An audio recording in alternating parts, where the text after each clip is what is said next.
parler de films. J'avais envie de parler de films en fait. Ça a un peu foutu le bordel dans mes vidéos de fin d'année parce que du coup j'ai d'autres vidéos par rapport à la lecture que j'aurais dû faire.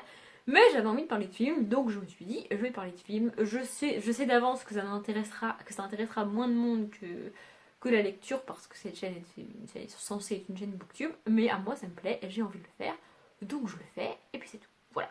Donc je vais vous parler des films que j'ai vus au mois de septembre, octobre, novembre et décembre. Enfin je peux dire décembre parce que depuis début décembre j'ai vu 0 film. Voilà voilà.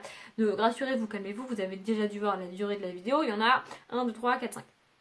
J'ai pas regardé beaucoup de films ces derniers temps parce que je suis extrêmement en retard sur mes séries et que j'essaye vainement de me mettre à jour sur mes séries, mais je dois avoir une vingtaine de séries où je suis en retard, donc du coup quand j'ai du temps je regarde des séries pour essayer de me mettre à jour et puis je lis et puis il faut que j'aille en cours et puis j'ai plein de trucs à faire aussi, donc j'ai pas le temps de regarder des films. Ce sont 6 films qui sont sortis il y a plus ou moins longtemps, mais pas récemment du tout. C'est pas des films que j'ai été voir au ciné parce que j'ai pas le temps d'aller au ciné en ce moment, je suis très débordée comme fille, donc du coup ce sont des films que j'ai vus chez moi, voilà. Je pensais que cette première vidéo sur les films serait marquée par les films de Halloween, mais en fait j'en ai regardé un seul et j'ai été tellement déçue que j'ai pas regardé d'autres films d'horreur qui font peur et des trucs d'Halloween parce que déjà qu'à la base c'est pas vraiment mon délire, mais alors en plus celui que j'ai vu m'a clairement déçu, du coup j'en ai pas regardé d'autres. Voilà voilà. Bref, je vais démarrer tout de suite. Pour tout vous dire, j'ai eu la flemme d'aller vérifier, enfin d'aller regarder les dates de sortie, les réalisateurs et les années et les titres complets exacts en anglais et en français de tous ces films là parce que ce sont tous des films américains sauf un qui est un film français, mais du coup je voulais au montage je prendrai le temps de le faire et je vous écrirai à côté le titre et toutes les infos et tout, ça m'évitera de les dire parce que les réalisateurs je les connais pas hein, évidemment. Peut-être que je mettrai aussi les noms des acteurs, enfin bref je ne sais pas ce que je ferai au montage, ça c'est la Audrey du futur, la Audrey du passé pour vous mais la Audrey du futur pour moi. Bref, je commence parce que ça fait déjà 2 minutes que je blablate, c'est pas grave. Donc le premier film, celui que j'ai vu il y a le plus longtemps, c'est-à-dire au mois de septembre, j'en ai déjà parlé dans le tag que je vous mettrai en barre d'infos si jamais ça vous intéresse, c'est The Space Between Us. Donc là je peux dire les acteurs parce que, enfin l'actrice parce que je connais son nom, c'est Britt Robertson. D'ailleurs c'est la raison pour laquelle j'ai regardé ce film. Ah, j'adore cette actrice, je l'ai découverte dans une série. Je sais plus le nom de la série mais j'ai découvert dans une série et j'adore cette actrice, mais bon bref. Donc ça nous raconte l'histoire d'un jeune garçon qui va naître sur Mars. En fait le film démarre, on a une, une conquête spatiale qui est mise en place. Enfin, il y a des gens, il y a des astronautes qui montent dans une navette spatiale et qui vont sur Mars. Parmi ces astronautes, il y a une femme et pendant le voyage jusqu'à Mars, elle découvre qu'elle est enceinte et arrive sur Mars, elle accouche d'un bébé, d'un petit garçon. Donc, sauf que évidemment, personne ne sait quels vont être les impacts pour ce bébé. En fait, on ne sait pas parce que jamais personne n'est né sur Mars. Donc, c'est le premier homme mi-martien, mi-homme. C'est bizarre quand même. Et donc il va être élevé sur Mars parce que par plusieurs tests et trucs médicaux, ils ont déterminé qu'il ne survivrait pas sur Terre, qu'il n'a pas les os assez solides pour vivre sur Terre. Donc du coup il est élevé sur Mars. Sauf que quand ce charmant jeune homme atteint les 16-17 ans, je crois, à l'adolescence, quoi, il commence à en avoir ras-le-bol de vivre sur Mars et d'être enfermé. En fait, il dit que c'est pas une vie, enfin, il est élevé quasiment en captivité, il a des contacts avec personne, il a aucun contact avec des enfants de son âge, il a pas grandi comme un être humain normal parce qu'il est sur Mars, et du coup, il en a ras-le-bol. Il dit qu'il préfère aller sur Terre et mourir au bout d'un mois que vivre toute sa vie sur Mars tout seul, comme ça, parce qu'il se fait chier, en fait. Du coup, il atterrit sur Terre. Et sur Terre, il va rencontrer en personne physique le personnage joué par Britt Robertson, je ne me rappelle plus des prénoms parce que ça fait longtemps, parce qu'il communiquait par internet avec elle, enfin par une espèce d'internet du futur, hein, ça se passe dans le futur. Et donc ils vont se rencontrer, sauf que il y a des scènes assez comiques parce que quand il lui dit qu'il vient de Mars, elle lui dit ouais d'accord, tu te fous de ma gueule en fait, niveau drague c'est débile. Enfin voilà, c'est assez drôle, mais à la fin, j'ai pas pu m'empêcher de verser ma petite larme parce que la fin est triste, évidemment. Alors elle est pas aussi triste qu'on pourrait le penser, mais elle est triste quand même. Vu la fin, il peut y avoir une suite et j'espère vraiment qu'il y aura une suite. Après, je ne connais pas l'impact qu'a eu ce film aux États-Unis, je suis quasiment certaine qu'en France il est passé inaperçu. Mais j'espère qu'on aura une suite parce que j'ai vraiment beaucoup aimé ce film. Je suis pas du tout science-fiction de base, je crois que je l'ai dit dans le tag des films aussi. Par exemple, pour vous citer l'une des plus grosses sagas de science-fiction, enfin pour moi je considère ça comme de la science-fiction, qui sont les Star Wars, je n'ai vu aucun Star Wars et ça ne m'intéresse pas. Donc voilà, je vois pas l'intérêt de regarder ça, en fait ça me fatigue. Donc voilà, je suis pas du tout science-fiction, mais celui-là c'est passé, peut-être parce que c'est de la romance avant d'être de la science-fiction, mais en tout cas c'est passé et j'ai beaucoup aimé et j'espère qu'il y aura une suite. Voilà. Ensuite, alors un soir où j'avais pas du tout de cerveau et pas du tout envie de rien faire, en fait j'ai regardé Joyeuse Fête des Mères. Voilà, donc je crois qu'il est sorti pour la Fête des Mères de cette année ou d'avant. En bref, je ne sais plus, ça fait un petit moment qu'il est sorti. Je me suis décidée à le regarder. Voilà, franchement ça fait presque 2 mois que je l'ai vu et j'en ai déjà plus aucun souvenir. Voilà, je sais plus. Tout ce que je sais, c'est que ça va être en rapport avec la fête des mères, qu'on va suivre plusieurs personnages féminins d'âges différents, des filles, des mères, des grands-mères, des mères de famille, des célibataires, enfin, bref, voilà. Mais ça m'a pas spécialement marqué. Tout ce que je me rappelle, c'est qu'il y a de grands acteurs et enfin, je trouve ça dommage de faire un film juste avec des grands acteurs. C'est-à-dire que, ouais, il y a des grands acteurs, je pourrais pas vous citer les noms, peut-être que je vous les ai écrits là, j'en sais rien de ce que j'ai fait sur le montage. Mais voilà, enfin, oui, c'est cool. Enfin, le problème avec un film qui est porté par des grands acteurs, c'est que les noms des grands acteurs vont attirer le public, les réalisateurs le savent, c'est pour ça qu'ils engagent ces acteurs-là, et c'est pour ça qu'ils les payent, et c'est pour ça que les acteurs coûtent cher, parce que les gens ils vont regarder leurs films, donc du coup ça rapporte des sous, enfin tout ça c'est la loi de l'offre et de la demande, tout ça, tout ça. Mais enfin, quand tu attires le public avec des grands noms d'auteurs comme ça, fais un film génial quoi, parce que là, enfin, j'ai rien contre les comédies sympatoches et tout, je vais en parler d'une autre juste après, mais attirer le public avec des grands noms d'acteurs pour au final nous servir une comédie basique, je vois pas l'intérêt en fait. Voilà, j'ai été. Enfin, c'est pas que j'ai été déçue, c'est juste que le film m'a pas beaucoup marqué et pourtant il y a de grands acteurs dedans. Alors je sais plus qui il y a comme grands acteurs, j'ai pas envie de citer n'importe quoi, mais voilà, c'est pas des acteurs totalement inconnus et donc du coup je m'attendais à mieux en fait. J'ai pas été vraiment déçue, mais je m'attendais à mieux. J'en ai pas beaucoup de souvenirs, c'est pas un film que je regarderai. Voilà. Le troisième, c'est le film français. Alors lui, je ne sais plus si je l'ai vu fin septembre, début octobre, quelque part par là. Pareil, un soir où mon cerveau n'était pas du tout opérationnel pour faire autre chose.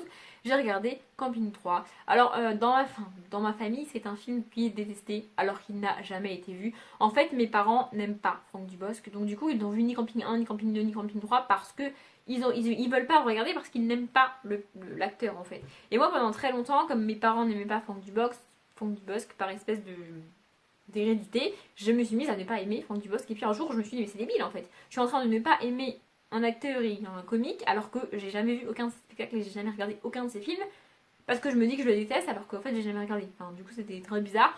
Donc, du coup, je me suis dit, bah, je vais regarder Camping 1, on verra ce que ça donne. J'avoue que ces spectacles ne m'attirent pas vraiment, j'ai pas vraiment. Enfin, ça me fait pas rire en fait. Donc, c'est débile de regarder un spectacle d'humour dans lequel tu rigoles pas. Mais Camping 1, j'avais regardé. Alors oui, effectivement, c'est pas le film du siècle, c'est une comédie sympatoche et cool pour l'été parce que ça se passe au camping du coup.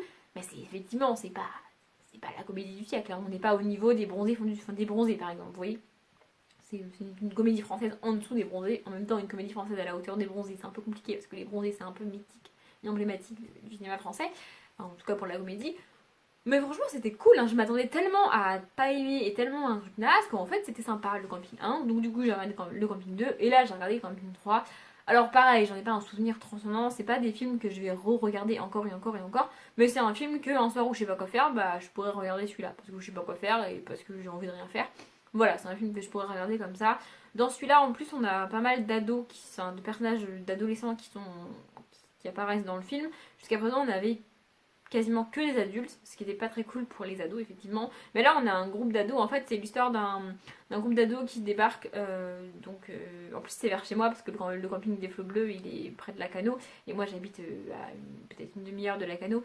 Donc je passe régulièrement devant quand vous allez à la dune du Pilat qui est juste à côté aussi, vous passez devant le camping des Flots Bleus, donc voilà c'est à côté de chez moi donc je connais. Donc bref, le groupe de jeunes débarque en vacances à Lacanau, ils sont censés passer les vacances chez un pote à eux. Sauf que le pote en question, il a rencontré une fille et en gros il leur dit bah non, je reste avec la fille chez moi et donc vous cassez. Merci, c'est sympa. Et donc ils se font héberger par le personnage qui est joué par Franck Dubosc, donc Patrick, au camping.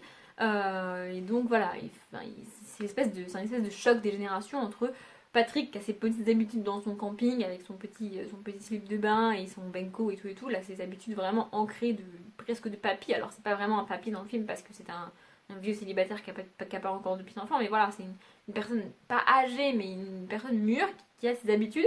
Et ces jeunes qui vont débarquer et absolument chambouler toutes ses habitudes, lui piquer ses affaires, lui casser ses chaises, se comporter comme des ados, et comme si rien n'avait d'importance, alors que pour lui c'est super important ces petites habitudes. Ça a beau être les vacances, il a ses petites habitudes, et du coup ça va un peu chambouler son quotidien. Il y a un angle différent pour aborder le choc des générations un peu. Et franchement ça reste sympa et ça reste cool, et voilà, moi ça m'a fait passer un bon moment. C'est pas un film très intellectuel, mais au moment où je l'ai regardé c'est ce dont j'avais besoin, donc j'ai bien aimé. Voilà. Ensuite, on va passer au mois de octobre, je crois, c'est sûr cette fois-ci. Donc, j'ai essayé de regarder Spider-Man Homecoming. Donc, je sais plus qui est l'acteur principal qui joue Spider-Man dans ce nouveau film, remake, je sais pas quoi là. En fait, j'ai regardé ce film parce que au mois de avril-mai, je crois mars-avril-mai, j'allais beaucoup au cinéma à cette époque-là. Et j'ai vu beaucoup de fois cette bande-annonce-là. En fait, il faut savoir que je ne regarde aucune bande-annonce de film, voilà. Les seules bandes-annonces que je vois, c'est quand je vais au cinéma et que contrainte est forcée sur le grand écran, on m'en met, là je suis obligée de les regarder, j'ai pas le choix. Mais sinon, je les regarde pas parce que c'est comme lire le résumé d'un livre, ça me fatigue. En fait, je vois pas l'intérêt de lire intégralement le résumé du livre.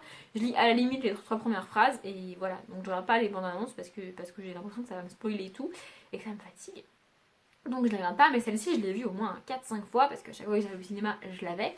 Donc voilà. Donc voilà, je l'ai regardé parce que c'est Spider-Man, parce que j'ai vu la bande-annonce et parce qu'il y a Robert Downey Jr. dans ce film-là.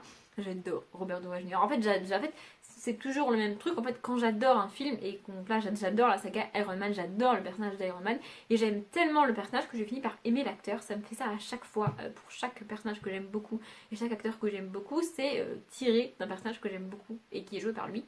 Enfin bref, dans le cas de Johnny Depp, il y en a des dizaines que j'aime jouer par lui. Enfin, peut-être pas des dizaines, mais il y en a beaucoup. Et donc bref, j'adore Robert Downey Jr. Et donc quand j'ai vu qu'il était dans ce film, je me suis dit, ah bah il faut que je le regarde. Et en fait, j'ai dû regarder une demi-heure du film et puis j'ai abandonné. Franchement, j'ai pas pu.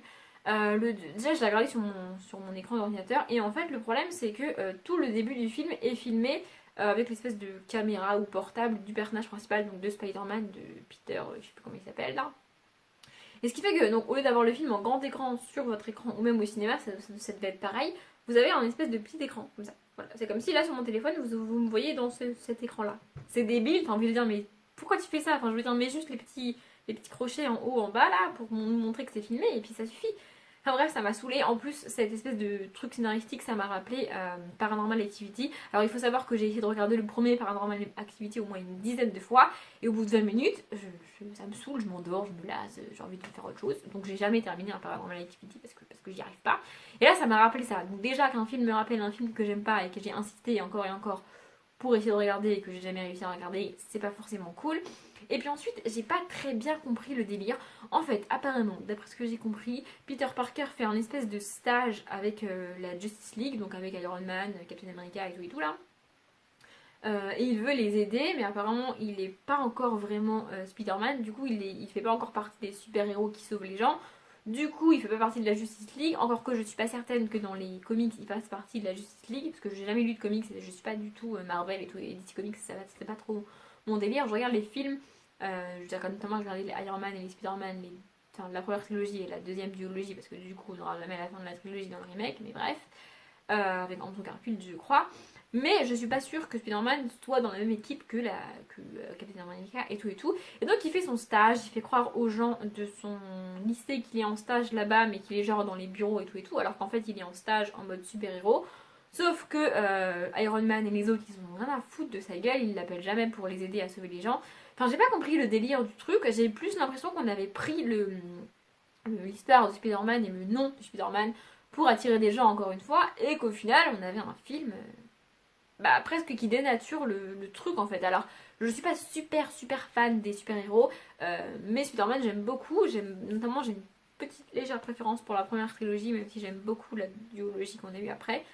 Mais là, j'ai pas compris le délire. En fait, j'ai pas compris l'intérêt de reprendre un mythe, enfin, un mythe, pas un mythe, mais une histoire super connue pour faire ça en fait. Enfin, je me suis dit, mais c'est quoi ce délire? Donc, au bout d'une demi-heure, j'en ai eu marre et j'ai arrêté le film parce que je pouvais plus en fait. Donc voilà, j'ai pas compris le délire, je suis pas du tout rentrée dans le délire. Je ne sais pas qui a réalisé ça, mais moi, j'ai pas du tout aimé. Voilà.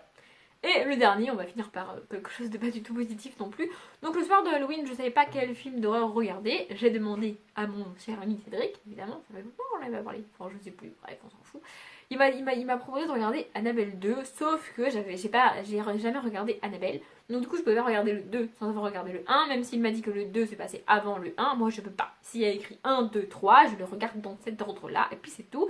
Je peux pas regarder le 2 avant le 1, c'est pas possible, c'est pas possible dans ma tête, j'y arrive pas, c'est psychologiquement pas possible. Du coup, je me suis dit, ok, c'est pas grave, je vais regarder le saut auquel j'en suis, parce que j'avais regardé plusieurs sauts, mais je ne savais pas auquel j'en étais. Il se trouve que j'en étais au 6, donc j'ai regardé le 6. Et franchement, alors j'irai pas jusqu'à dire que je me suis fait chier, mais j'ai pas eu peur, voilà. Alors je pense que de manière générale, je suis pas une fille qui flippe beaucoup, j'ai pas peur des araignées, j'ai pas peur du vide, j'ai pas peur des clowns, enfin j'ai peur de quasiment rien en fait. Du coup c'est pour ça que les thrillers au niveau des livres ça marche pas super sur moi, parce que comme j'ai pas peur et que je flippe pas tant que tu me parles pas, en fait la seule manière de me faire peur dans un livre ou dans un film c'est avec un tueur en série. Voilà, c'est la seule chose dont j'ai peur, d'un mec qui enlève des gens, qui tue des gens, qui torture des gens, voilà, ça j'ai peur, mais alors le reste, j'ai pas peur. Dans les sauts, ce que j'aime bien, c'est qu'en général, on arrive en espèce de message et que... En fait, ce que j'aime bien dans les sauts, c'est que les gens sont obligés de se faire du mal à eux-mêmes pour se sauver eux-mêmes, et c'est un concept que j'aime beaucoup, enfin que j'aime beaucoup, qui me fait réfléchir. Mais là, j'ai pas bien compris. En fait, là, on a un personnage principal qui travaille pour une assurance et en fait c'est le gars qui fait qui est le tueur dans Saw lui reproche de choisir qui vit et qui meurt parce qu'il choisit à qui on rembourse les médicaments et à qui on rembourse pas et donc du coup bah, il choisit qui a les médicaments et qui les a pas et donc qui vit et qui meurt et il va le mettre à l'épreuve. En fait il va lui faire passer des épreuves dans lesquelles dans chaque épreuve il y a les vies de plusieurs personnes qui sont en jeu évidemment, sinon c'est pas drôle, c'est pas un film d'horreur. Et voilà, c'est une espèce de parcours et il va décider à chaque fois qui vit et qui meurt comme il le fait dans la vraie vie sans vraiment s'en rendre compte. Le problème c'est que ce message-là et cette dénonciation-là n'est pas assez poussé, enfin c'est pas assez mis en avant. Et puis en parallèle on a on a un problème avec les méchants aussi, enfin avec les personnes qui font ça. Mais voilà, j'ai pas vraiment aimé. Je crois que le saut que je préfère, ça reste le premier, avec l'espèce de mort qui est dans la pièce et les gens qui sont attachés. Là, celui-ci, il est immonde. Mais voilà, là, c'était pas vraiment... non seulement j'ai pas eu peur, en plus le message est pas vraiment avait pas assez développé pour moi. Et puis voilà, je suis arrivée au bout du film quand même, mais au niveau film d'Halloween qui font peur, on repassera. J'ai pas vraiment eu peur. Voilà. Voilà, c'est tout. J'ai pas eu peur. C'est un film d'horreur et moi j'ai pas eu peur. Qu'est-ce que vous voulez que je vous dise? Je suis une fille bizarre, je suis une fille bizarre. Bref, ça fait déjà presque 20 minutes que je blabla. C'est censé être une vidéo courte, je suis désolée. Voilà. Peut-être qu'au montage je réussirai à faire un truc pas très cool là à côté de moi, à vous écrire les trucs à chaque fois. Si ça vous plaît pas, dites-le moi, comme ça j'arrêterai de parler dans le vide. Hein, voilà. Mais si ça vous plaît, dites-le moi aussi, comme ça je pourrais continuer. Voilà, du coup au mois de décembre, je pense pas que je vais regarder beaucoup de films parce que tous les films de Noël, moi ça me fatigue, donc je vais pas les regarder.